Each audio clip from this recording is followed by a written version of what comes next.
Hello, mga kamaster, maraming salamat po sa lahat ng tumatangkilik ng ang daddy ng baby ko. Paki-follow and subscribe mga master para sa mga susunod pang mga kabanata. Kabanata 161. Matapos ipadala si Jared sa paaralan, hindi na bumalik si Elliot sa kumpanya. Sa halip, bumili siya ng almusal at bumalik sa bahay ni Anastasia. Nasa kanya pa rin ang susi ng bahay na ibinigay sa kanya ni Anastasia. Habang hawak ang almusal, sinilip ni Elliot ang master room sa bukas na pintuan. Nang makita ang may-ari ng bahay na nakabalot sa isang kumot, ngumiti siya bago siya lumabas. Kung alam ni Anastasia na hinahangaan ni Elliot ang kanyang posture sa pagtulog, nakatulog sana siya sa mas magandang posisyon. Sa sandaling iyon, para siyang kuting na mahimbing na natutulog, at paminsan-minsan ay nag-a-adjust siya sa ibang posisyon ng pagtulog. Maging ang lalaki mismo ay hindi napansin na ang titig nito sa kanya ay napakaamo, at may nostalgia sa mga mata nito nang tumingin ito sa kanya. Samantala, ang natutulog na babae ay nakahiga sa kama at nakabuka ang lahat ng paa. Ang araw ay sumikat sa kanyang mukha, na nagpapakita ng kanyang perpektong balat at mapupulang labi, at ito ay gumawa ng kanyang hitsura na napakamapang-akit. Dahil dito gusto siyang kagatin ni Elliot dahil sabik siyang malaman kung ano ang lasa nito. Sa kasalukuyan, si Anastasia ay nakasuot ng low-cut na pajama at ang kanyang collarbone ay nakalabas, na nagpalunok sa lalaki ng hindi namamalayan habang ang kanyang Adam's apple ay bumubulusok. Bagamat si Elliot ay laging kalmado at maalaga, siya ay nahulog sa harap ng babae. Lagi siyang may paraan para magulo ang puso niya. Sa huli, nagpasya siyang huwag na lang tumingin sa kanya, dahil malaki ang tiwala niya sa kanya na maaga o huli. Sa isiping iyon, tumayo si Elliot at umalis. Ang biolohikal na orasan ni Anastasia ay palaging madyay gising sa kanya dahil hindi niya nakaugalian na matulog. Gayunpaman, ang umuugong na busina na nagmumula sa mga sasakyan sa labas ang tunay na nagparamdam sa kanya ng gising sa huli. Pagmulat ng kanyang mga mata, nag-space out siya saglit bago bumangon sa kama. Dahan-dahan siyang naghilamos ng mukha at nag-toothbrush. Paglabas ng kanyang silid upang kumuha ng isang basong tubig, natakot siya sa katinoan ng lalaking nakaupo sa kanyang sofa. Ikaw. Tinitigan siya ni Anastasia na nanlalaki ang mata, bakas ang galit sa kanyang mga tingin habang nagtatanong, bakit ka bumalik? Nagdala ako ng almusal para sa iyo. Sagot ni Elliot na nakataas ang kilay. Paglingon niya sa pinto ng kwarto niya, nakita niyang nakabukas ito. Kaya, nasa posisyon ba siya kung saan maaari siyang tumingin sa kanya kahit kailan niya gusto? Tiningnan niya ba talaga kung paano ako natulog? Gayunpaman, alam na ni Anastasia ang sagot sa halatang tanong na ito. Maliwanag na ginawa ito ni Elliot. Naglalawi ba ako sa pagtulog ko? Nakatulog ba ako sa walang kahihiyang posisyon? Nag-sleep talk ba ako? Sa hindi niya nalalamang kadahilanan, nagsimulang mamula si Anastasia. Pagtingin niya sa ibaba, nakahinga siya ng maluwag nang makitang nakasuot pa rin siya ng normal na pajama. Bahagyang umubo, pagkatapos ay sinabi niya, maaari ka nang umalis. Hihintayin kitang matapos mag-almusal, pagkatapos ay sabay na tayong pumunta sa kumpanya. Mabuti naman, magtataksi na lang ako, hindi mo na ako kailangang hintayin. Ngunit handa akong maghintay, sabi ni Elliot sa kanyang mababang mapang-akit na boses nang walang pahiwatig ng pag-aalinlangan dito. Nakakunot ang noo, naisip ni Anastasia, talaga bang iniisip niya na ito ang kanyang tahanan? Bakit siya tumutuloy sa masikip na 3 silid na apartment na ito kung mayroon naman siyang literal na mansyon na matitirhan niya? Dahil sa gutom, naglakad siya papunta sa mesa bago nagsimulang kumain ng almusal na dinala nito sa kanya. Pagtingin sa lalaking nakaupo sa tapat niya, nagkunwaring nag-aalala si Anastasia habang nagtatanong, kumain ka na ba? I have, sabi ni Elliot habang sinulyapan siya. Ano naman ang tiyan mo? Mas maganda ba? Nang tanungin siya ni Anastasia tungkol dito, nanalangin siya na sana ay hindi na ito lumala. Kung hindi, makaramdam siya ng guilt ng walang katapusan. Mabuti naman ngayon. Pakiusap, alagaan mo ang aking tiyan mula ngayon, Miss Tillman. Nakangusong sabi ng lalaki at halatang sama ng loob niya sa mga pangyayari kahapon. Guiltily, Anastasia replied, naiintindihan ko. Mag-iingat na ako mula ngayon. Nasiyahan, ngumiti si Elliot bago sinabi, Miss Tillman, napakaganda ng poster mo sa pagtulog. H. Hindi ka napapasok sa kwarto ko simula ngayon nang walang pahintulot ko. Private space ko yan, understand. Gamit ang kanyang mga karapatan bilang may-ari, binalaan niya ito. Nakataas ang kilay, tamad na sinagot siya ni Elliot, sige. Hindi na ako papasok dito simula ngayon. Dahil hindi siya ganoon kadaling makapaniwala, ngumuso si Anastasia bilang tugon. Mas mabuting tuparin mo ang iyong salita. Pagkatapos mag-almusal, pinili ni Anastasia na sumakay sa kanyang sasakyan ngunit nang makapasok sa kanyang sasakyan, nalaman niyang 9:20 AM na pala. Goodness, nawala na naman ang full attendance ko for this month. Kabanata 166. Bumalik si Anastasia sa lugar ng pagtatrabaho at saglit, ang kanyang mga iniisip ay nasa buong lugar. Ang totoo, nakita niyang medyo nakakalito ang ugali ni Elliot. Abnormal ang ugali niya ngayon. Don't tell me na gusto niya ako. Tandang padamdam. Well, hindi ko inaasahan na siya mismo ang pumitas ng mga bulaklak na binigay niya sa akin. I mean, kahit pinadalhan din ako ni Nigel ng bulaklak, siguradong tatawag lang siya ng florist para mag-order. Hindi naglaan ng oras si Nigel para mamili ng mga bulaklak ng personal tulad ni Elliot. I guess it's understandable that Elliot's mad because I didn't appreciate the flowers he sent me. Pero sa totoo lang, hindi ko inaasahan na pipiliin niya ng personal ang bawat stock, sus. Sa puntong iyon, hinawakan ni Anastasia ang kanyang ulo sa kanyang mga kamay at labis siyang nadismaya noong hapon, dumating si Felicia upang iulat ang mabuting balita. Nakipag-ugnayan ang Departamento ng Human Resource kay Bell Patisserie at na-draft ang kontrata. Kapag napirmahan na ang lahat, sa wakas ay makakalipat na si Bell Patisserie. Dahil dito, masisiyahan sila sa mga masasarap na pastry at cake, pati na rin ang bagong timplang aromatic na kape para sa kanilang tea break sa hinaharap. Ang lahat ng ito ay salamat kay Anastasia at lubos na alam iyon ng buong opisina. Biglang bumagsak ang imahe ni Anastasia sa kumpanya at ang mga kasamahan na lihim na minamaliit siya noon ay puno na ng pasasalamat sa kanya sa publiko. Pagkatapos ng lahat, ito ay isang kahanga-hangang pakinabang. Ang tanging taong hindi nasisiyahan tungkol dito ay si Alice. Time siyang umaasa na hindi magustuhan ng buong opisina si Anastasia ngunit sa hindi inaasahang pagkakataon, nagawa ni Anastasia na makuha ang puso ng mga tao sa isang galaw lamang. Samantala, si May ay kasalukuyang naiinip at mabilis siyang nakahanap ng tagwan sa labas ng kumpanya habang dinadail niya ang numero ni Hailey upang ipaalam kay Hailey ang tungkol sa insidenteng ito. Kakaak lang ni Hailey sa harap ni Anastasia pero sa hindi inaasahang pagkakataon, nanlaban din ang huli pagkatapos noon. Ipinagpalagay ni Hailey na si Anastasia ay gumagawa lamang ng isang aksyon, at ginawa iyon ni Anastasia upang ipakita kay Hailey kung gaano siya kahalaga kay Elliot. Nang mga sandaling iyon ay napakagatlabi si Hailey at parang mawawalan na siya ng malay. Pakiramdam niya ay kasalukuyang nabubuhay siya sa isang madilim na estado, walang liwanag. Ang kanyang puso ay ganap na sarado at hindi niya makita ang liwanag sa kanyang buhay. Siya ngayon ay ganap na natupok ng puot, paninibugho, at lahat ng uri ng iba pang negatibong damdamin. Hindi magandang bagay para sa kanya ang pakikipagtagpo ni Hailey kay Elliot, dahil nalaman niyang isa itong kalamidad sa buhay niya. Pagkatapos ng lahat, siya ay isang kamangha-manghang individual habang siya ay hindi eksakto na mahusay. Dahil dito, nawala sa kanya hindi lamang ang kanyang tunay na pagkatao kundi pati na rin ang kanyang kaligayahan. Kinasusuklaman niya si Anastasia ng may matinding pagnanasa at ngayon, ang puot ay sumailalim sa kanya. Para kay Hailey, si Anastasia ang Sam-Iris sa buhay ni Hailey. Sa hapon, ibinigay ni Anastasia ang paunang draft para sa pagbasa ni Felicia. Samantala, lubos na ikinatuwa ito ni Felicia at hiniling kay Anastasia na pinuhin ang ilang detalye bago ito ipakita sa babaeng kliyente bukas. Kung katanggap-tanggap ang lahat, maaari silang magpatuloy sa pagbuo ng drawing ng end product. Sa dakong huli, ang produksyon ay maaaring simulan sa pamamagitan ng pag-abot ng end product drawing sa pabrika. Bandang 4 PM, abala si Anastasia sa pagtatrabaho sa kanyang computer habang inilalagay niya ang mga pagtatapos sa kanyang pinong draft. Bigla siyang nakatanggap ng tawag sa kanyang landline, kaya nakipag-ugnayan siya para sagutin ang telepono.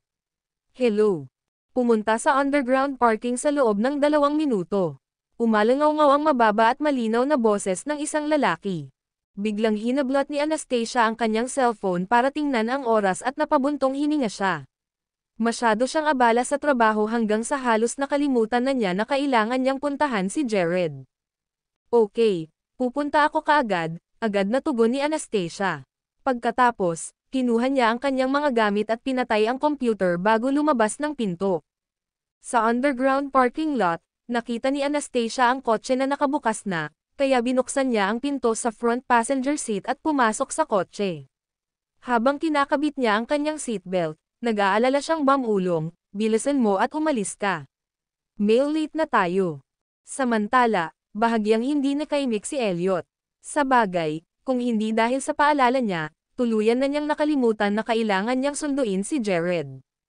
Sa kabila nito, inapakan ng lalaki ang accelerator para pabilisin ang takbo at nagmamadaling umalis. Para naman kay Anastasia, sumulyap siya sa labas ng bintana at dahan-daang bumantong hininga habang pinagmamasdan ang trapiko sa labas. Siya ay nasa mabuting kalooban sa sandaling iyon. Sa bagay, maayos naman ang takbo ng kanyang trabaho at ligtas at maayos din ang kanyang pamilya. Natagpuan niya ang kanyang sarili na kasalukuyang nasa isang napaka-relax na estado na hindi niya naranasan noon. Biglang tumunog ang cellphone niya at kinuha niya ito sa kanyang kamay para tingnan iyon. Saglit na nagulat si Anastasia nang lumingon siya sa lalaking katabi niya. Ang lola mo ang nasa linya. Sinaman siya ng tingin ni Elliot at tumugon sa mahinang boses, ilagay siya sa speakerphone. At kaya, huminga ng malalim si Anastasia bago pinindot ang speaker button at sinagot niya ang telepono gamit ang matamis at magalang na boses, "Good evening, old Madam Presgrave." Sa sandaling iyon, tumugon si Harriet sa isang mainit at banayad na boses, "Anastasia. Kamusta ka na? Medyo busy ka ba lately?" Hindi ako masyadong abala. May gusto ka bang gawin ko?" Nakangiting tanong ni Anastasia. "Well, gusto kitang i-treat ng lunch bukas. Hindi na kita masyadong nakausap noong dinner party dahil sobrang hectic noon. Libre ka ba bukas ng hapon?" Kabanata 163. Sa sandaling iyon, biglang tumayo si Anastasia at hindi makapaniwalang tinitigan niya ang dalawang bouquet ng bulaklak na ipinadala sa loob ng maikling 10 minuto. Bakit nagpadala si Nigel ng dalawang bouquet ngayon? And so, she stood up and walked to stand in front of the rose bouquet. Bigla niyang napagtanto na may nakadikit na card sa mga bulaklak kaya inabot niya ito para kunin. Ito ay lumabas na may isang maikling pangungusap sa card na ay magkaroon ng isang paborebleng resulta para sa aking pasensya. Samantala, ito ay nilagdaan gamit ang apelyido na Presgrave, na may petsang nakasulat sa ibaba. Nanlaki ang magagandang mata ni Anastasia at hindi siya makapaniwala habang nakatingin sa pirma. Isang lalaki lang ang kilala niya na may apelyidong Presgrave. Sa kanya kaya galing. Ilang sandali pa, lumakad siya para tumayo sa harap ng mesa at kinuha ang landline. Pagkatapos, idinial niya ang numero sa opisina ng Pangulo. Gayunpaman, walang sumasagot sa telepono. Tumanggi siyang sumuko, kaya kinuha niya ang kanyang cellphone at muling idinial ang numero nito. "Hello." Ang mababa, baritonong boses na umalangaw-ngaw ay medyo malambing sa pandinig. Samantala, hindi nagpatalo si Anastasia at direktang itinanong niya ang tanong. "Pinadalhan mo ba ako ng bouquet of flowers? Gusto mo ba? Nagiging tanga ka. Huwag mo nang ulitin iyon." Nanatili ang mata niya sa dalawang bouquet ng bulaklak sa sopa habang iniisip kung paano ito haharapin. "Gusto mo ang mga bulaklak na pinadala sa iyo ni Nigel, ngunit sa totoo lang naiinis ka sa mga pinadala ko." Frustrated na boses ng lalaki sa kabilang linya. Nang marinig iyon, nawalan ng masabi si Anastasia. "Bakit mo kinukumpara ang sarili mo sa kanya? Kaibigan ko siya pero boss kita. Bakit mo ako pinadalhan ng bulaklak? Gusto kong padalhan ka ng mga bulaklak, kaya gagawin ko ang gusto ko. Nasa iyo ang desisyon kung tatanggapin mo ito o hindi." Nang matapos ni Elliot ang kanyang pangungusap, agad niyang ibinaba ang tawag sa kanya. Bahagyang nabigla, napatingin si Anastasia sa teleponong hawak niya. Ito ang pangalawang beses na nabitin siya at nalungkot siya sa sarili. This guy's mood is quite unpredictable. Ilang sandali pa, nagpadala si Grace ng ilang mga dokumento sa silid. Sa sandaling napansin niya ang dalawang bouquet sa sopa, hindi niya maiwasang humanga sa mga ito. Wow! Napakaganda nito! Ang mga rosas na ito ay imported at kahit isang tangkay nito ay medyo mahal, hindi pa banggitin na may mga 30 tangkay sa bouquet na ito. Maaari kang magkaroon nito. Gamitin ito para gawing aksesorize ang florera sa iyong desk kung gusto mo. Sigurado ka ba? Pwede ba talaga akong magdala ng 2 tangkay? Masayang tanong ni Grace. Oo, tatagal pa ito ng ilang araw sa isang florera. Kung may iba pang may gusto, ibahagi din ito sa kanila. Dalhin mo na lang ang lahat. Wow, Anastasia, ang galing mo. Salamat. Kukunin ko ito at ibabahagi sa lahat. Kinuha ni Grace ang malaking bouquet ng rosas at lumabas para ipamahagi ito sa iba. Sa katunayan, sa isang sandali, ang malaking palumpon ay na-disassemble at ipinamahagi sa lahat. Kasunod nito, nalaman ng buong opisina na niregaluhan siya ng admirer ni Anastasia ng ilang imported na rosas. Ang lahat ay nag-isip na ito ay dapat na isang lalaki mula sa isang may kaya na pamilya. Sa hapon, may lingguhang pagpupulong, kaya kumatok si Felicia sa opisina ni Anastasia at pumasok sa loob upang makipag-chat sa kanya. Habang nag-uusap sila, biglang sumandal si Felicia at tinapunan ng palihim na tingin si Anastasia. Anastasia, may hiling ako. Maaari mo ba akong tulungan sa isang bagay? Kahit ano, Felicia. Maliwanag, handang tumulong si Anastasia kung kaya niya. Well, the thing is, we're in discussions to come up with another snack area. Pinag-usapan namin ito ng magkasama at lahat ay nag-iisip na kunin si Belle Patisserie na sumali sa kumpanya, ngunit sigurado akong alam mo na ang mga ito ay masyadong mahal at ang halaga nito ay masisira ang aming budget. Ang presyo ay isang pag-aalala. Hindi lubos na maunawaan ni Anastasia kung paano nauugnay sa kanya ang bagay na ito sa kabila ng may sensinang pakikinig sa mga salita ni Felicia. Paano ako makakatulong kung gayon? Tuldok, di nagtagal pagkatapos nito, direktang sinabi ni Anastasia, bueno, paano ako makakatulong? Iimbitahan ko si Pangulong Presgrave na dumalo sa pulong ngayong hapon. Kapag dumating ang oras, maaari mo bang banggitin ito sa pulong? Gusto kong humingi ng approval niya. Kapag naaprubahan niya, magiging mas madali ang mga bagay na magpatuloy sa Departamento ng Relasyon sa Tao. Umaasang tumingin si Felicia kay Anastasia. Sa sandaling iyon, si Anastasia ay nawalan ng mga salita at pagkaraan ng ilang sandali, bahagyang nag-aalinlangan siyang nagtanong, sa tingin mo ba ay magkakaroon ng pagbabago ang aking mga salita? Kung ikaw ang magsasabi, kung gayon ang mga pagkakataon na ito ay maging isang tagumpay ay mas mataas kaysa sa kung sino man sa amin ang gagawa nito. Kumpiyansa si Felicia na maaaprubahan ito kung sasabihin ito ni Anastasia. Okay, kung ganoon, casual na dadalhin ko ito sa pagpupulong. Ngunit wala akong tiwala na magiging matagumpay ito. Oo naman, kailangan mo lang itong banggitin sa maikling panahon sa pulong. Inabot ni Felicia ang balikat niya bago muling tumingin sa bouquet ng bulaklak sa couch. Anastasia, marami kang tagahanga, ha? Bumilis ang tibok ng puso ni Anastasia nang marinig niya iyon at nagmadali siyang nagpaliwanag, hindi, nagkakamali ka. Kumuha din ako ng 2 tangkay ng imported na red roses na natanggap mo. Halatang mukhang top quality red roses na nagmula sa Holland. Masyadong maalalahanin ang nagpadala ng mga bulaklak. Sa sandaling naisip ni Anastasia ang nagpadala ng mga bulaklak, bigla siyang nakaramdam ng nagbabadyang sakit ng ulo. With a chuckle, she replied, hindi ko alam kung sino ang nagpadala ng mga bulaklak dahil walang nakalakip na pangalan. Kabanata 164. Ngumiti si Felicia at umalis nang walang sabi-sabi. Gayunpaman, malakas ang kutob niya na ang mga rosas ay galing sa kanilang malaking amo sa itaas.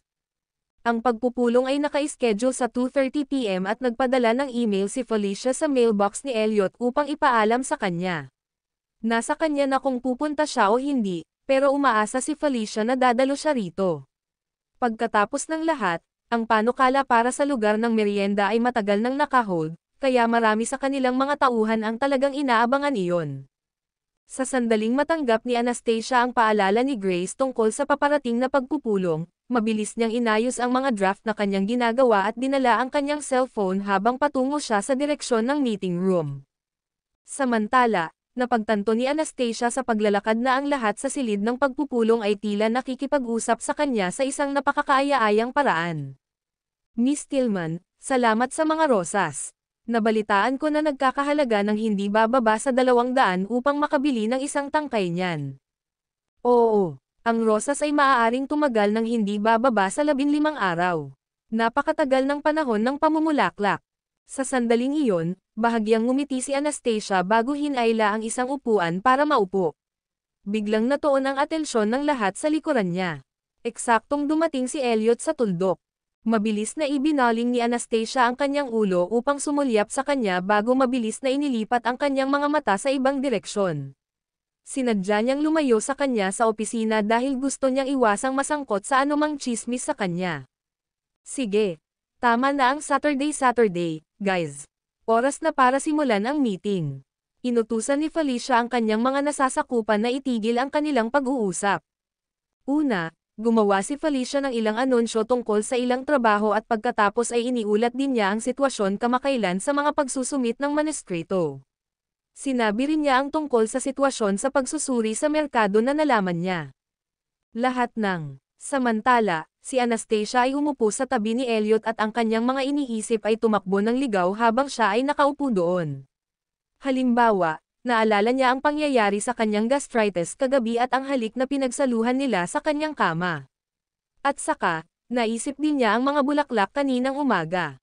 Anastasia. Ahem. Anastasia, sinubukan ni Felicia na kunin muli ang atensyon ni Anastasia.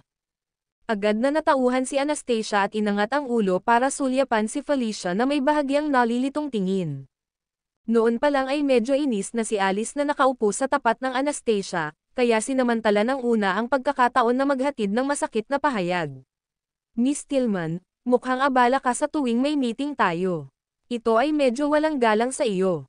Bahagyang namula ang mukha ni Anastasia nang marinig iyon. Medyo nahihiya siya habang inaalala ang naiisip niya kanina. Patawarin mo ako. Masyado akong abala sa pag-iisip tungkol sa mga bagay na may kinalaman sa trabaho, paumanhin ni Anastasia.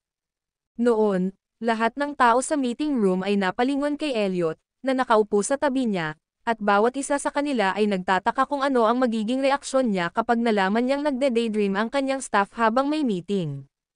Gayunpaman, natigilan sila nang makita ang ekspresyon ni Elliot. Sa ngayon, tinitingnan niya si Anastasia na may nakatutuwang titig na may bahid ng kasiyahan. Anastasia, pinag-uusapan lang namin ang pagpapakilala ng isang tea break area. Ano sa tingin mo tungkol dyan? Pinili ni Felicia ang sandaling iyon para ilabas ang paksang ito. Agad na naalala ni Anastasia ang kanyang sarili. Sa tingin ko, dapat tayong lumipat sa ibang tindahan ng dessert. Narinig ko ang tungkol sa isang napakatanyag na lugar at sa palagay ko ay magiging kahanga-hanga kung maaari naming ayusin para sa kumpanyang iyon na ihanda ang mga pastry para sa aming tea break. Maari mo bang ibahagi ang pangalan ng lugar? Tanong agad ni Felicia. Ito ay isang patisserie na matatagpuan sa bayan at ang pangalan ng lugar ay Bell's Patisserie. Maraming beses na akong nakapunta doon kasama ang aking anak at napakasarap ng mga pastry. Ang mga sangkap na ginagamit nila ay sariwa din. With a torn expression, Felicia muttered, pero sa pagkakaalam ko, mas mataas ang presyo ng mga pastry mula sa lugar na ito at may budget restraint tayo. Well, kung gayon ay gumawa na lang tayo ng mga pagsasaayos para sa shop na ito na sumali sa aming kumpanya. Biglang umalangaw-ngaw ang isang mahina ngunit nangingibabaw na boses ng lalaki. Sa pagkakataong iyon, nilinggan ni Felicia si Anastasia, at may sumasang-ayon na tingin na sumilay sa mga mata ng una. Sa katunayan, ang planong ito ay gumana at si Elliot ay sumasang-ayon dito. Samantala, medyo nabigla si Anastasia nang marinig iyon. Paano siya pumayag ng ganun lang kadali? Sa kabilang banda, binaril ni Alice si Anastasia ng isang naninibugho na tingin habang iniisip niya sa sarili, si Anastasia ay tinatrato ng mabuti sa kumpanya, maging si President Presgrave ay sumusuko sa kanyang mga kapritsyo. Ipagpatuloy ninyo ang pagpupulong. Napatingin si Elliot sa kanyang relo at tiningnan ang oras. May iba pa akong ginagawa, kaya aalis na ako. Pagkalabas niya ng silid, lahat ng nasa meeting room ay nakahinga ng maluwag at ang unang bagay na halatang ginawa nila ay pasalamatan si Anastasia sa pagmumungkahi ng bagong patisserie, kaya matagumpay na nakakuha ng napakagandang benepisyo ng staff para sa kanila. Binanggit lang ito ni Anastasia, kaya hindi niya talaga inaasahan na papayag si Elliot sa kanyang mungkahi ng ganoon lang. Saktong paglabas ni Elliot sa meeting room, bigla niyang narinig ang dalawang babaeng staff na excited na nag-uusap sa dulo ng koridor. Ang mga bulaklak ay binigay sa amin ng isang designer. Napakaganda ng mga rosas. Sayang lang at wala ka dito kanina kaya pinalampas mo ang pagkakataon. Kabanata 165. Napaka-generous niya. Ibinahagi niya ang mga mamahaling bulaklak sa buong opisina. Sa puntong iyon, huminto si Elliot sa kanyang paglalakad at ang kanyang gwapong mukha ay lubos na nagdilim. Naglakad siya pabalik sa direksyon ng working area at kaagad, nakita niya na ang bawat florera ng lahat ng staff sa opisina ay pinalamutian ng tangkay ng pulang rosas. Sa kanyang obserbasyon, sa katunayan ay ang mga imported na rosas ang maingat niyang pinili mula sa florist bago ang kanyang morning meeting. Binigay lang ng babaeng yon tapos sumulyap dito. Kasing lamig ng yelo ang gwapo niyang mukha at bakas sa mga mata niya ang inis. Tumalikod siya at naglakad pabalik sa meeting room. Kasunod nito, binuksan niya ang pinto at sumigaw sa babaeng nasa loob, "Anastasia, halika at puntahan mo ako sa aking opisina." Pagkatapos niyang sabihin iyon, idinagdag niya, "Ngayon." Ang tono ng boses niya ay naging dahilan ng pag-igting ng lahat ng nasa meeting room habang itinuon nila ang bahagyang nakikiramay na tingin sa babaeng partikular na binanggit ni Elliot. Sa kaibuturan, naisip nila sa kanilang sarili, anong uri ng malaking pagkakamali ang nagawa niya sa pagkakataong ito. Bakit ginagamit ng Big Boss ang ganoong tono ng boses? Bahagyang nabigla, kinuha ni Anastasia ang kanyang mga gamit at umalis sa kanyang upuan. Pagkatapos, lumabas siya at isinara ang pinto ng meeting room sa likuran niya. "President Presgrave, may apurahin ba? Sa opisina ko tayo mag-usap." Nagsalita siya sa nagngangalit na mga ngipin at naglakad sa unahan patungo sa direksyon ng elevator. Samantala, medyo nalilito si Anastasia. Paano ko siya na-offend? Dahil ba ito sa mungkahi para sa patisserie na iyon kanina? Ngunit hindi ko ipinilit ito, bagaman ito ay ganap na nakasalalay sa kanya. Sa elevator, kitang-kita ni Anastasia ang tensyon sa hangin at sinulyapan niya ang matangkad at matipunong lalaki sa tabi niya na naka-cross arms. Mukhang galit na galit siya sa mga sandaling iyon. "Kamusta ang gastritis mo? Maayos na ba ang pakiramdam mo ngayon?" Kinuha niya ang pagkakataon upang ipahayag ang kanyang pag-aalala. Gayunpaman, patuloy siyang hindi pinansin ni Elliot at sa sandaling bumukas ang mga pinto ng elevator, agad siyang lumabas gamit ang mahahabang paa. Para naman kay Anastasia, awkward siyang sumunod sa kanya. Pagpasok niya sa opisina ni Elliot, nakita niya itong biglang lumingon at lumapit sa kanya ang matangkad at magandang katawan nito. Dahil sa takot, napaatras siya ngunit naabutan niyang nakatama ang likod niya sa pinto. Samantala, inilagay niya ang dalawang kamay niya sa magkabilang gilid ng balikat niya habang hawak niya ang bihag sa pintuan. "Anastasia Tillman, ayaw mo ba talaga sa mga bulaklak na binigay ko sa'yo? Bakit mo ibinahagi sa iba ng ganoon lang?" Ang malalim at maitim na mga mata ni Elliot ay malinaw na nagbabaga sa galit. Bilang tugon, ilang beses na kinusot ni Anastasia ang kanyang mga mata. So galit siya dito. "You sent me a lot of flowers but I don't know how to maintain them, so I shared them with the others in the office. Iyan ay mas mabuti kaysa sa pagkakaroon ng mga bulaklak sa aking mga kamay, tama ba?" Sinubukan ni Anastasia na gumawa ng isang dahilan, ngunit ito ay medyo mahina. "Pinili ko ang bawat tangkay ng mga rosas ngayon, so how dare you waste my efforts like that?" Ang mainit na hininga ni Elliot ay tumama sa balat ng kanyang mukha, at mukhang galit siya hanggang sa puntong tila lalamunan na siya nito. Ilang sandali pa, ginawa niya iyon ng eksakto. Sumando siya at kinagat si Anastasia gamit ang manipis na labi sa ibaba ng clavicle sa ilalim ng shirt niya. Sa sandaling iyon, nawalan ng bantay si Anastasia kaya napasigaw siya sa sakit at gulat. Matapos siyang kagatin ni Elliot ay patuloy pa rin itong nakatitig sa kanya na may pagtatampo sa mukha. "Minor punishment lang ito. Hindi kita papakawalan ng ganoon kadali sa susunod kung babalay-walain mo ulit ang regalo ko." Bilang tugon, inabot siya ni Anastasia upang itulak siya bago sumagot ng may kumpiyansa, "Well, kaya kung ibalik sa iyo ang isang bouquet ng bulaklak." "Oo, posible bang bayaran ako ng isa pang bouquet ng bulaklak, ngunit nabayaran mo ba ang pagsisikap na ginawa ko dito?" Nagsalita si Elliot sa paos na boses at medyo masama ang ekspresyon ng mukha niya. Samantala, saglit na nawala sa pag-iisip si Anastasia, ngunit pilit niyang itinulak siya sa isang tabi. Alam mo na hindi ko pahahalagahan ang mga regalo mo, kaya dapat itigil mo na ang pagbibigay sa akin ng kahit ano mula ngayon. Kung hindi, siguradong magagalit ka na naman kung aalisin ko ito.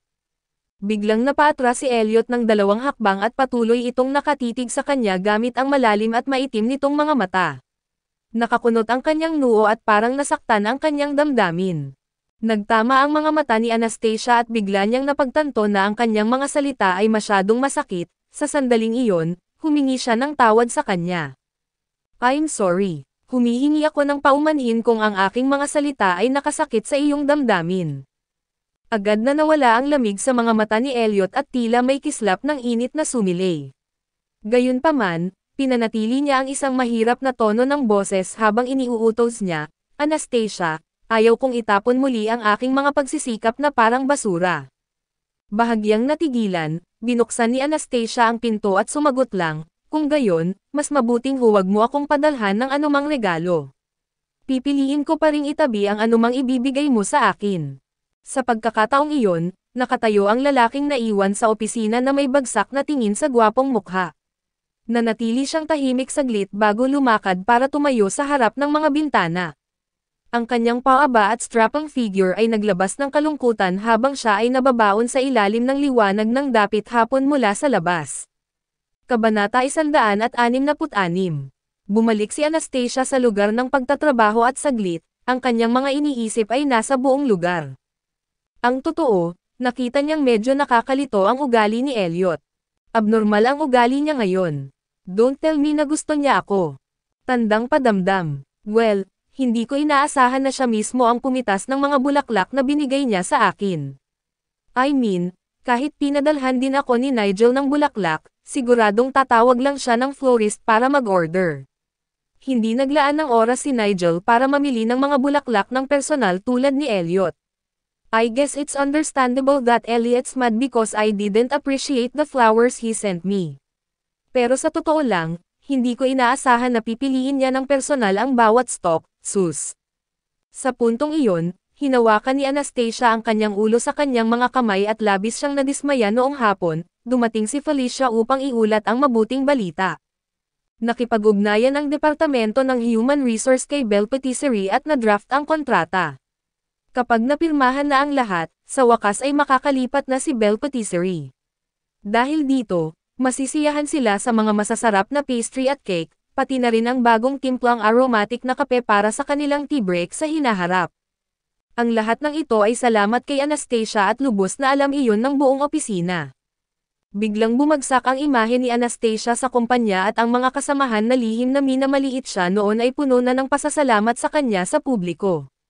Pagkatapos ng lahat, ito ay isang kahanga-hangang pakinabang. Ang tanging taong hindi nasisiyahan tungkol dito ay si Alice. Time siyang umaasa na hindi magustuhan ng buong opisina si Anastasia ngunit sa hindi inaasahang pagkakataon, nagawa ni Anastasia na makuha ang puso ng mga tao sa isang galaw lamang. Samantala, si May ay kasalukuyang naiinip at mabilis siyang nakahanap ng tagwan sa labas ng kumpanya habang dinadial niya ang numero ni Hailey upang ipaalam kay Hailey ang tungkol sa insidenteng ito. Kakaak lang ni Hailey sa harap ni Anastasia pero sa hindi inaasahang pagkakataon, nanlaban din ang huli pagkatapos noon. Ipinagpalagay ni Hailey na si Anastasia ay gumagawa lamang ng isang aksyon, at ginawa iyon ni Anastasia upang ipakita kay Hailey kung gaano siya kahalaga kay Elliot. Nang mga sandaling iyon ay napakagatlabi si Hailey at parang mawawalan na siya ng malay. Pakiramdam niya ay kasalukuyang nabubuhay siya sa isang madilim na estado, walang liwanag. Ang kanyang puso ay ganap na sarado at hindi niya makita ang liwanag sa kanyang buhay. Siya ngayon ay ganap na natupok ng puot, paninibugho, at lahat ng uri ng iba pang negatibong damdamin. Hindi magandang bagay para sa kanya ang pakikipagtagpo ni Hailey kay Elliot, dahil nalaman niyang isa itong kalamidad sa buhay niya. Pagkatapos ng lahat, siya ay isang kamangha-manghang individual habang siya ay hindi eksakto na mahusay. Dahil dito, nawala sa kanya hindi lamang ang kanyang tunay na pagkatao kundi pati na rin ang kanyang kaligayahan. Kinasusuklaman niya si Anastasia ng may matinding pagnanasa at ngayon, ang puot ay sumailalim sa kanya. Para kay Hailey, si Anastasia ang Sam-Iris sa buhay ni Hailey. Sa hapon, ibinigay ni Anastasia ang paunang draft para sa pagbasa ni Felicia. Samantala, lubos na ikinatuwa ito ni Felicia at hiniling kay Anastasia na pinuhin ang ilang detalye bago ito ipakita sa babaeng kliyente bukas. Kung katanggap-tanggap ang lahat, maaari silang magpatuloy sa pagbuo ng drawing ng end product. Sa dakong huli, ang produksyon ay maaaring simulan sa pamamagitan ng pag-abot ng end product drawing sa pabrika. Bandang 4 p.m., abala si Anastasia sa pagtatrabaho sa kanyang computer habang inilalagay niya ang mga pagtatapos sa kanyang pinong draft. Bigla siyang nakatanggap ng tawag sa kanyang landline, kaya nakipag-ugnayan siya para sagutin ang telepono. Hello. Pumunta sa underground parking sa loob ng 2 minuto. Umalangaw-ngaw ang mababa at malinaw na boses ng isang lalaki. Biglang hinablot ni Anastasia ang kanyang cellphone para tingnan ang oras at napabuntong hininga siya. Masyado siyang abala sa trabaho hanggang sa halos nakalimutan na niya na kailangan niyang puntahan si Jared. Okay, pupunta ako kaagad, agad na tugon ni Anastasia. Pagkatapos, kinuha niya ang kanyang mga gamit at pinatay ang computer bago lumabas ng pinto. Sa underground parking lot, nakita ni Anastasia ang kotse na nakabukas na, kaya binuksan niya ang pinto sa front passenger seat at pumasok sa kotse. Habang kinakabit niya ang kanyang seatbelt, nag-aalala siyang bamulong, bilisan mo at umalis ka. Mail late na tayo. Samantala, bahagyang hindi nakaimik si Elliot. Sa bagay, kung hindi dahil sa paalala niya, tuluyan na niyang nakalimutan na kailangan niyang sunduin si Jared. Sa kabila nito, inapakan ng lalaki ang accelerator para pabilisin ang takbo at nagmamadaling umalis. Para naman kay Anastasia, sumulyap siya sa labas ng bintana at dahan-daang bumantong hininga habang pinagmamasdan ang trapiko sa labas. Siya ay nasa mabuting kalooban sa sandaling iyon. Sa bagay, maayos naman ang takbo ng kanyang trabaho at ligtas at maayos din ang kanyang pamilya. Natagpuan niya ang kanyang sarili na kasalukuyang nasa isang napaka-relax na estado na hindi niya naranasan noon. Biglang tumunog ang cellphone niya at kinuha niya ito sa kanyang kamay para tingnan iyon. Saglit na nagulat si Anastasia nang lumingon siya sa lalaking katabi niya. Ang lola mo ang nasa linya. Sinaman siya ng tingin ni Elliot at tumugon sa mahinang boses, ilagay siya sa speakerphone. At kaya, huminga ng malalim si Anastasia bago pinindot ang speaker button at sinagot niya ang telepono gamit ang matamis at magalang na boses, "Good evening, Old Madam Presgrave." Sa sandaling iyon, tumugon si Harriet sa isang mainit at banayad na boses, "Anastasia. Kamusta ka na? Medyo busy ka ba lately?" Hindi ako masyadong abala. May gusto ka bang gawin ko?" Nakangiting tanong ni Anastasia. "Well, gusto kitang i-treat ng lunch bukas. Hindi na kita masyadong nakausap noong dinner party dahil sobrang hectic noon. Libre ka ba bukas ng hapon?" Kabanata 167. Oo, libre ako bukas. Sagot ni Anastasia sabay sulyap kay Elliot na nagmamaneho. "Alam ko na madalas kang occupied sa gabi dahil kailangan mong manatili sa bahay para bantayan ang iyong anak, kaya hindi iyon ang magandang oras para sa iyo. Kaya nga inaya kitang lumabas sa hapon. Napagpasyahan na iyon. Sabay tayong mag-lunch bukas." "Oo naman, Old Madam Presgrave." Si Anastasia ay natural na sumang-ayon dito. Kung tutuusin, ito ang unang pagkakataon na inanyayahan siya ni Harriet na kumain, kaya medyo bastos na tanggihan ito. "Okay, bukas na lang kita kontekan. Siguradong busy ka ngayon. Iyon lang, kung gayon." "Sure, see you tomorrow." Matapos tapusin ni Anastasia ang kanyang pangungusap, hinintay niyang ibaba ni Harriet ang telepono at sa wakas ay nakahinga siya ng maluwag. Sa sandaling iyon, sinulyapan niya si Elliot at nagtanong, "Alam mo ba kung bakit ako niyaya ng lola mo na kumain? Gusto niya ba talagang makipag-chat sa akin? Malamang na gusto kanyang kausapin tungkol sa usapin ninyo ni Nigel." Nanatili ang mata ni Elliot sa harapan niya at nanatiling walang ekspresyon ang gwapong mukha. "Ano? Bakit?" Napakurap-kurap si Anastasia sa pagkalito. "Iyon ay dahil nag-propose si Nigel sa iyo noong huling pagkakataon at sineryoso niya ito. Malamang na gusto kanyang kausapin tungkol sa paghahanda sa kasal." "Ano? Seryoso ka ba?" Talagang nabigla si Anastasia nang marinig ang mga salita ni Elliot. Seryoso ba talaga si Old Madam Presgrave sa proposal? Ito ang problema na ikaw mismo ang lumikha, kaya hindi ba dapat maging handa ka sa mga kahihinatnan? Malamig na ngumuso si Elliot bilang tugon. Samantala, kinagat ni Anastasia ang mapupulang labi. Sa katunayan, sineseryoso ng lahat ang panukalang iyon. Gayunpaman, walang nakakaalam na pribado niyang ipinaliwanag ang sitwasyon kay Nigel. Kung ganoon, ano ang dapat kong gawin? Hindi ko sinasadyang pakasalan si Nigel. Nagbitiw ng hininga si Anastasia. Pagkatapos ng lahat, wala siyang intensyon na guluhin ang mga prospect ng kasal ni Nigel. Anastasia, kailangan mong maging tapat dito. Ano ba talaga ang nararamdaman mo kay Nigel? Gusto mo ba siya o hindi? Nagkataon na huminto ang sasakyan ni Elliot sa traffic light at itinoon niya ang matalim na tingin sa kanya. Sa pagkakataong iyon, kinagat ni Anastasia ang ibabang labi. Kaibigan lang ang tingin ko sa kanya. Gusto ko siya dahil sa kanyang nakakatawa at nakakaaliw na personalidad.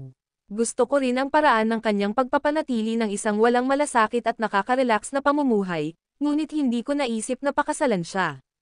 Gusto ko siya, pero hindi ko siya mahal. Pagkasabi pa lang ni Anastasia ay bigla siyang natauhan at nilinggan niya si Elliot. Bakit ko sinasabi sa iyo ang lahat ng ito? Samantala, napangiti siya sa labi. Well, nagsalita ka kaya hindi na mahalaga ang dahilan. Si Elliot ay tila malayo, malamig, at malayo sa harap ng ibang ngunit para kay Anastasia, kahit papaano ay naging isang taong mapagkakatiwalaan niya. Hindi niya maisip kung kailan ito nangyari. Ayokong pag-usapan ito. Sinusubukan ko pa ring malaman kung paano ipaliwanag ang sitwasyon bukas. Napabuntong hininga si Anastasia nang matagpuan niya ang sarili sa isang atsara. Nang marinig iyon, nagtaas ng kilay si Elliot at nagmungkahi. May tip ako. Umalis ka na, pagkatapos. Hindi makapaghintay si Anastasia na malaman ito. Pagkatapos ay nagmungkahi siya ng isang walang kabuluhang plano. Bukas, ipagtapat mo na lang ang pagmamahal mo sa akin sa harap ni Nigel at Lola. Biglang bahagyang nanlaki ang magagandang mata ni Anastasia at tumawa siya ng mapanukso. Sa iyong panaginip. Gayunpaman, hindi naapektuhan si Elliot sa kanyang reaksyon, at hindi man lang siya nagalit o nagalit. Sa kabaligtaran, lumalim ang ngiti sa kanyang mga labi. Kung hindi, kaya kong ipagtapat ang pagmamahal ko sa iyo. Hindi. Huwag kang maglakas loob na gumawa ng anumang marahas na bagay. Ang sitwasyon ay sapat na komplikado, kaya mangyaring huwag gawing komplikado ang mga bagay, okay? Biglang naramdaman ni Anastasia na narito lang siya para sadyang gumawa ng gulo para sa kanya. Sa pagkakataong iyon, malapit nang makita ang paaralan ni Jared at biglang lumingon si Elliot sa kanya. Pumasok ako at sasanduan si Jared. Pwede kang maghintay sa kotse. Gayunpaman, determinado si Anastasia na huwag abalahin si Elliot, kaya bumulong siya, anak ko si Jared, kaya pupuntahan ko siya. Nangako ako kay Jared sa umaga na pupunta ako at sasanduan siya ng personal sa hapon, kaya kailangan kong tuparin ang aking salita. Pagkasabi noon ni Elliot ay tinulak niya ang pinto ng sasakyan at lumabas ng sasakyan. Para naman kay Anastasia, nakaupo lang siya at naghihintay sa sasakyan. Sa totoo lang, maaari sana siyang sumama sa kanya at pumunta sa paaralan ng magkasama, ngunit nakaramdam siya ng bahagyang pagkalungkot. Kung tutuusin, hindi naman sila tunay na mag-asawa. Dati, si Elliot ay nagpanggap na ama ni Jared at siya ay dumalo para sa sports event, kaya kung may ibang mga magulang na magsisimulang makipag-usap sa kanila ay magiging awkward. At kaya, nagpa siya si Anastasia na manatili na lamang sa kotse. Maya-maya pa, nakita niya si Jared na naglalakad palabas ng school na magkahawak kamay kasama si Elliot. Halatang masaya ang bata dahil may bukal sa kanyang hakbang. Nang makita iyon ni Anastasia, hindi niya napigilan ang ngiti sa kanyang mukha. Tuwang-tuwa siya sa tuwing nakikita niya si Jared na nasa masayang kalagayan. Mommy, sumakay si Jared sa kotse at umupo sa car seat niya. Sumando si Elliot para ay buckle ang seatbelt para sa kanya, at ipinakita sa kasalukuyang eksena si Elliot na gumaganap ng eksaktong papel ng isang mapagmahal na ama. Kabanata 168. Nakita ni Anastasia ang eksena sa kanyang harapan at may biglang hindi maipaliwanag na pakiramdam na umusbong sa loob niya. Dapat ko pa bang hayaang madamay ang lalaking ito sa buhay namin? Paano kung masanay na si Jared na makita siya araw-araw at maging dependent sa kanyang malapit na kumpanya? Kung bigla siyang mawala sa buhay natin balang araw, madidismaya kaya si Jared noon? Mommy, mag-grocery tayo, okay. Gusto kong pumunta ng mall. Okay, sabay na tayo ngayon. Nakangiting tugon ni Anastasia. At kaya, pinaandar ni Elliot ang sasakyan sa isang malaking mall sa tabi ng kanilang bahay. Sa supermarket, si Anastasia ay abala sa pagpili ng ilang sariwang gulay habang si Elliot ay dinala si Jared upang pumili ng ilang mga laruan. Pagkatapos ay naglakad si Anastasia sa seksyon ng mga prutas pagkatapos pumili ng mga gulay. Sa sandaling makakita siya ng mga sariwang durian, hindi niya napigilan ang pagnanasa sa mga ito dahil medyo matagal na siyang hindi kumakain. Dahil dito, pumili siya ng isa na medyo mataba at umalis para timbangin ito. Napakataas ng presyo ng durian at talagang napangiwi siya sa pag-iisip nito, ngunit ayos lang ito bilang paminsan-minsang pagmamayabang. Pagkatapos noon, hinanap ni Anastasia sina Jared at Elliot, ngunit nalaman niyang puno ng mga regalo ang trolley ni Elliot. Bagamat bahagyang nagbitiw, itinago niya ito sa kanyang sarili at naisip, sinusubukan ba niyang i-spoil si Jared? Napakaraming regalo doon. Mommy, binili ni Mr. Presgrave ang lahat ng ito para sa akin. Umupo si Jared sa trolley at ipinakita ito sa kanya. Hindi namin maaaring paggastos ka ng napakaraming pera ni Mr. Presgrave. Pumili na lang tayo ng isa na talagang gusto mo, okay? Paliwanag ni Anastasia kay Jared. Nang marinig iyon, nagsalita si Elliot sa mahinang boses. Ito ang lahat ng aking mga regalo para kay Jared at ang mga laruan ay pang-edukasyon. Gusto ko silang lahat. Nagpout din si Jared, dahil gusto niya ang lahat ng mga larwang ito. Samantala, umiling si Anastasia na nagbitiw. Minsan lang to, okay. Tara na at magbayad na tayo. She was prepared to foot the bill herself but then bago pa niya maabot ang cellphone niya, nabayaran na ni Elliot ang lahat. Nakakahiya na hindi ako nakakuha ng mas maraming durian. Dalawa sana ang bibilhin ko kung alam kong lalaban siya para magbayad ng grocery bill. Pagkapasok sa sasakyan ay naamoy agad ni Jared ang masangsang na amoy. Mommy, bumili ka ba ng durian? Napakabango. Oo, bumili ako ng musang king variety. Umuwi na tayo at magsaya. Ay, gusto ko ng durian. Si Jared ay nagkaroon ng pagkagusto sa durian dahil sa impluwensya ni Anastasia. Bahagyang napangiwi si Elliot na nakatayo sa gilid ng may bahagyang amoy ng durian sa loob ng sasakyan. Pagdating pa lang nila sa bahay, mabilis na binuksan ni Anastasia ang prutas at napuno ng amoy nito ang buong bahay. Inilagay niya ang laman sa isang plato at inilabas iyon. Samantala, naghugas na ng kamay si Jared at matiyag ang naghihintay sa sopa para kumain. Napatingin si Anastasia kay Elliot, na nakaupo rin sa sopa, at bukas palad siyang nag-alok. Halika at kumain ka rin. Hindi ko gusto ang ganitong uri ng prutas, pagtanggi ni Elliot. Gayunpaman, pilit na iniabot ni Anastasia sa kanya ang isa. Maganda talaga. Bakit hindi mo subukan ang ilan? Mr. Presgrave, subukan ang ilan.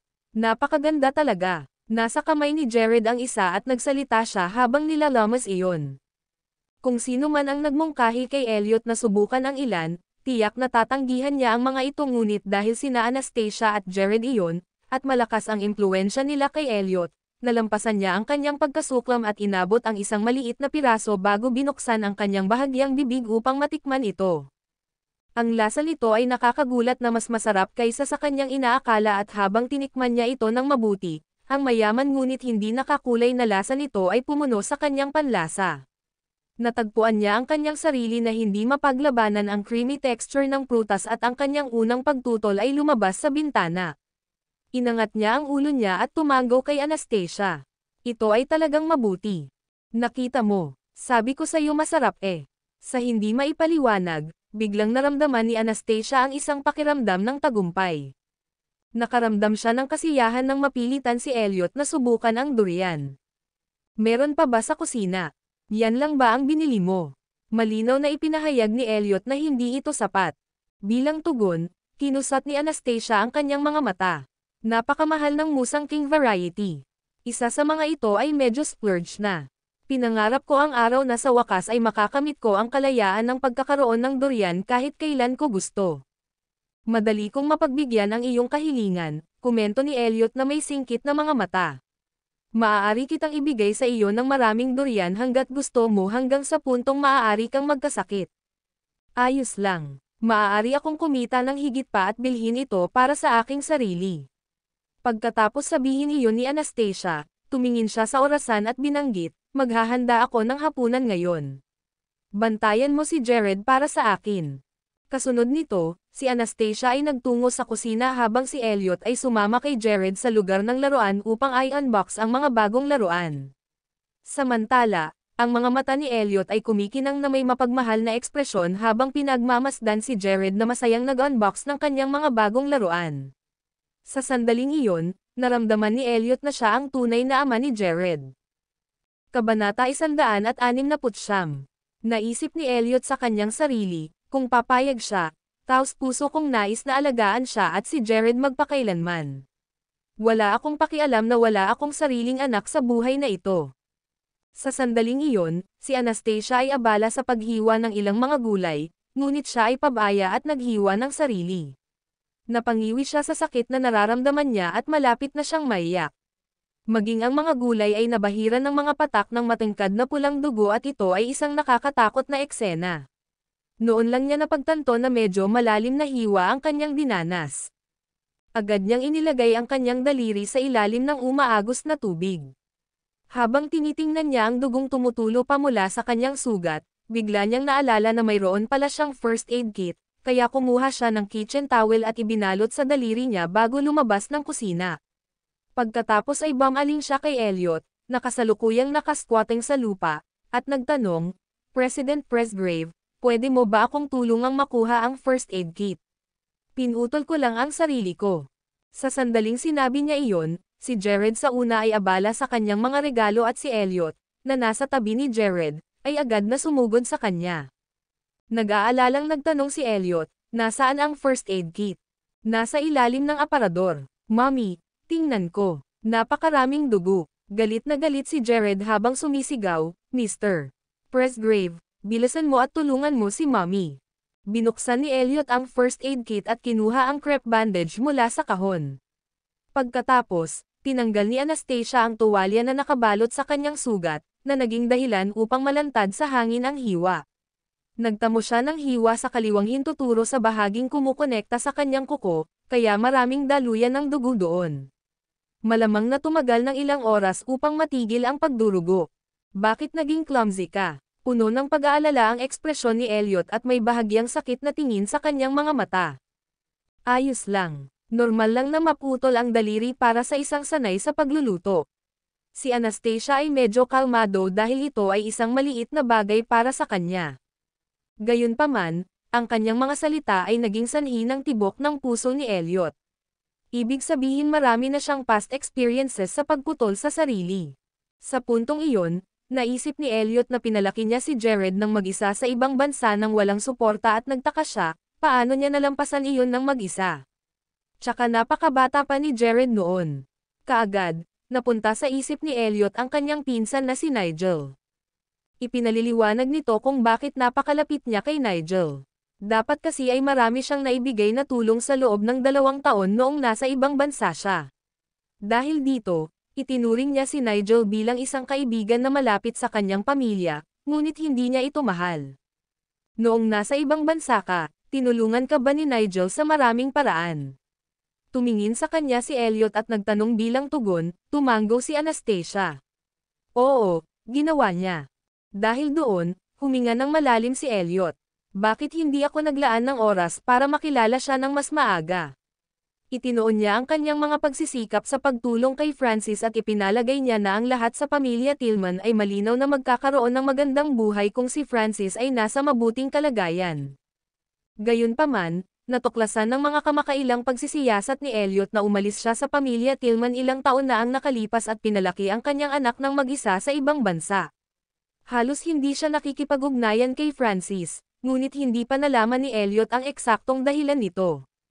Labas tayo para maghapunan. Magpahinga ka muna sa pagluluto ngayong gabi. Nagtapos si Elliot sa pamamagitan ng pagdaragdag ng, "It's my treat." Alam na alam niya kung gaano kahalaga si Anastasia, kaya ayaw niyang gumastos siya ng pera. Samantala, napagtanto din ni Anastasia na hindi siya maaaring magluto sa ganoong estado, kaya tumango siya. "Sige, punta tayo sa malapit na restaurant." "Mommy, masakit ba?" Lumapit si Jared para silipin ang daliri niya at naaliw siyang hinaypan ito. Sa puntong iyon, maingat na nilagyan ni Elliot ang kanyang daliri. Umiling si Anastasia. Hindi naman masakit." Gayunpaman, medyo nag-aalinlangan si Jared. "Mommy, magpahinga muna kayo sa pagluluto. Pwede tayong kumain sa labas. Gagamitin ko ang allowance ko para magamot ka." "Hindi naman kailangan iyon. I treat ko kayo sa buong buwan." Ginulo ni Elliot ang buhok ni Jared habang nag-anunsyo, Tara na at kumain na tayo." Dinala sila ni Elliot sa isang high-end na restaurant at lahat ng mga pagkaing nakahain ay tila medyo mahal. Samantala, inakala ni Anastasia na ang buong pagkain ay nagkakahalaga ng 1 buwan ng kanyang sweldo. Kung iisipin, talagang nakikinabang ako sa pakikipagkaibigan kay Elliot. Sa huli, pinabalik sila ni Elliot sa entrance ng kanilang residential area at mariing sinabi ni Anastasia, "Dapat na kayong umuwi." Hindi siya pumayag na pumasok sa bahay niya dahil gabi na.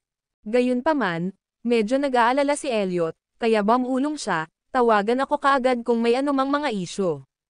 Samantala, kumaway si Anastasia sa kanya at magkahawak kamay si Jared, ang mag-inang duo ay naglakad pabalik sa direksyon ng entrance ng residential area.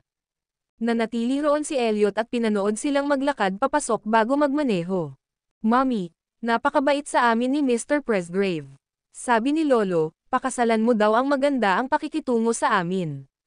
Inangat ni Jared ang ulo niya at bumaling kay Anastasia nang sabihin niya iyon. Kabanata 170. Inabot ni Anastasia ang isang kamay para guluhin ang buhok ni Jared at nagsalita sa nakaka-relax na tono. "Wala akong ibang kailangan kundi ikaw. Hindi na ako muling mag-aasawa kahit kanino sa buhay na ito." Iyon ay dahil ayaw niyang tumaya sa isang hindi tiyak na hinaharap. Nais lamang niyang palakihin ang kanyang anak sa isang matatag na kapaligiran. Bukod dito, malinaw na ginagawa ni Elliot ang lahat ng ito bilang pagpapahayag ng kanyang pasasalamat.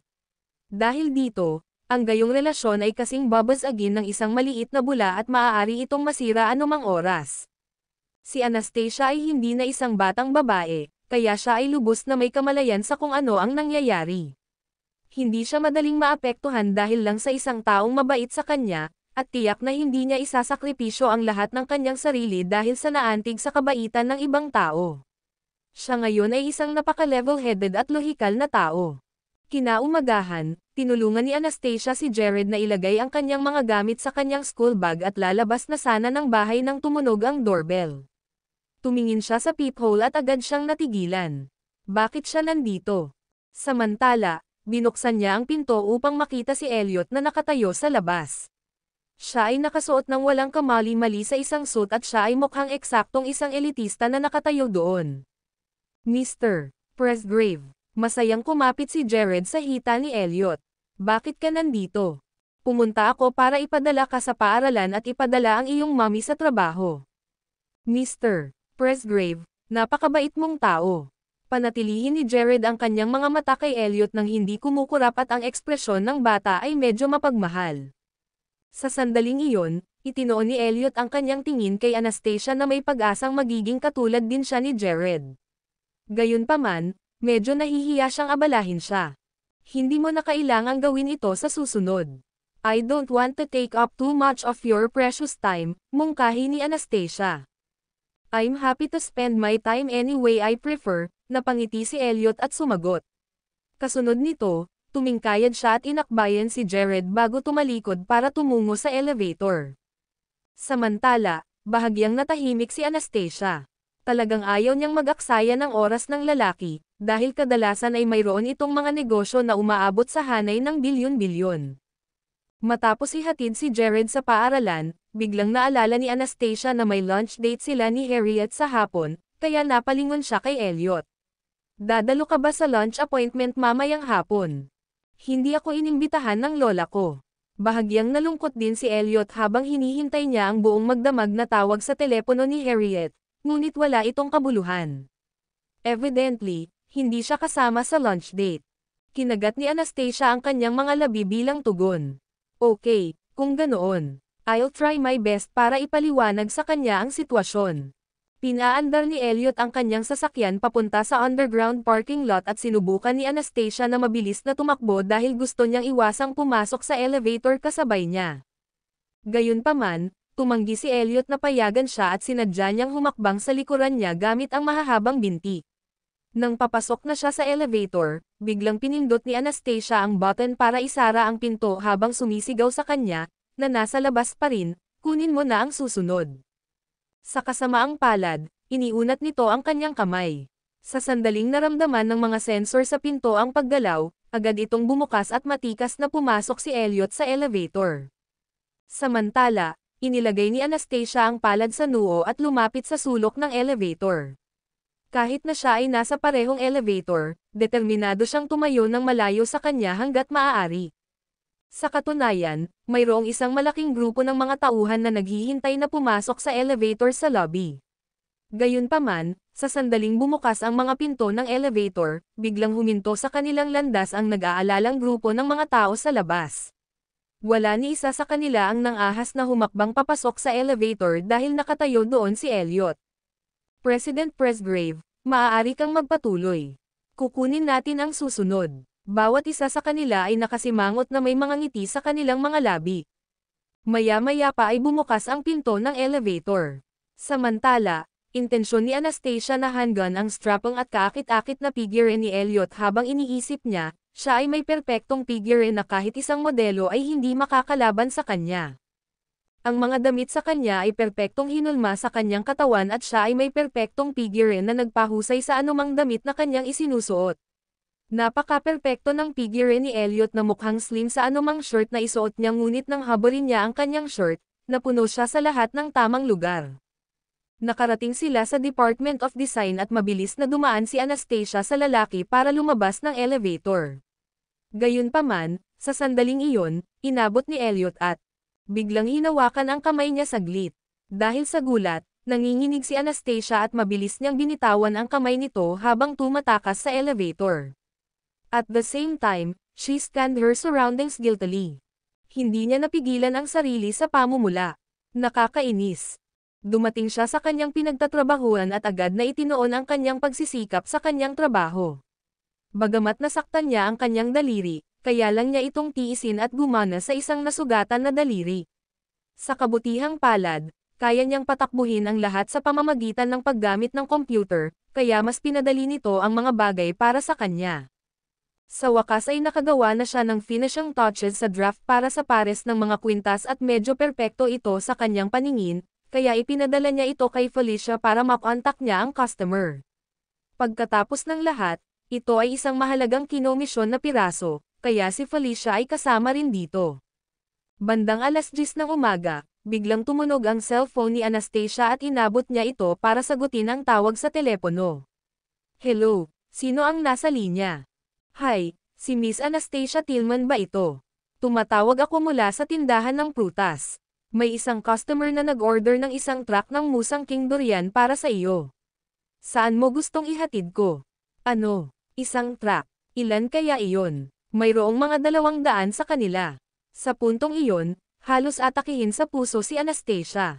Masyadong maraming pera si Elliot, ha? Bakit niya ako pinadalhan ng 200 musang king durian kaninang madaling araw pa?